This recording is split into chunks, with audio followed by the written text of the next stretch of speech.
kebutuhan akan luas permukaan yang cukup besar untuk mengakomodasi volume, membantu menjelaskan kebanyakan sel yang berukuran mikroskopik dan berbentuk memanjang serta sempit, misalnya pada sel saraf. Organisme yang lebih besar umumnya tidak memerlukan jumlah sel yang lebih banyak dibanding dengan organisme yang lebih kecil. Mereka lebih memerlukan sel yang lebih banyak.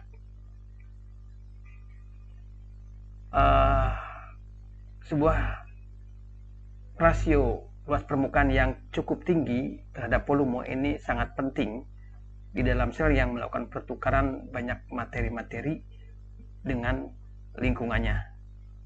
Misalnya pada sel-sel usus halus, beberapa selnya memiliki tonjolan yang tipis dan panjang dari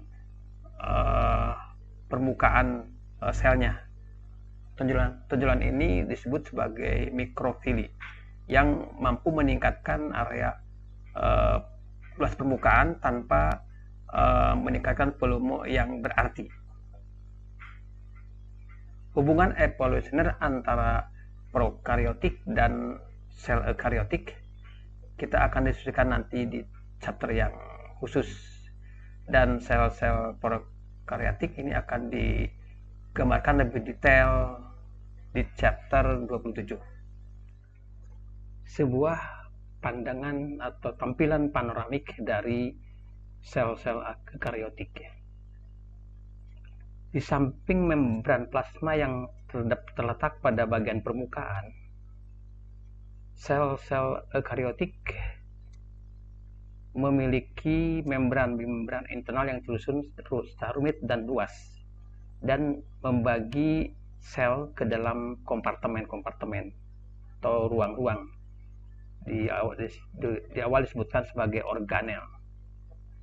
Nah, ruang-ruang atau kompartemen-kompartemen sel ini menyediakan lingkungan lokal yang berbeda, yang mendukung fungsi metabolik khusus, sehingga proses-proses yang tidak kompatibel dapat terjadi secara simultan di dalam satu sel.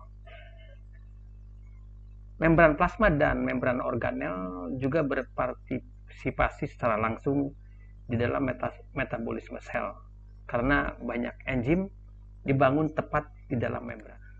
Bahan dasar dari kebanyakan membran biologis merupakan fosfolipid berlapis double atau double layer fosfolipid dan lemak atau lipida.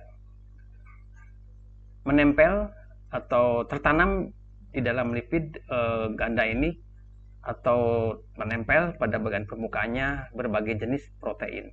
Lihat gambar 6.6 tentang membran sel. Akan tetapi setiap bentuk membran memiliki komposisi lipid dan protein yang unik sesuai untuk fungsi khas dari membran itu sendiri.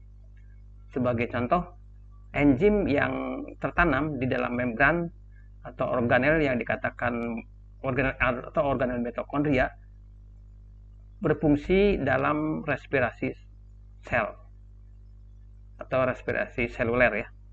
Karena membran juga ini sangat menjadi dasar untuk organisasi setiap sel. Di chapter 7 nanti akan didiskusikan lebih detail lagi.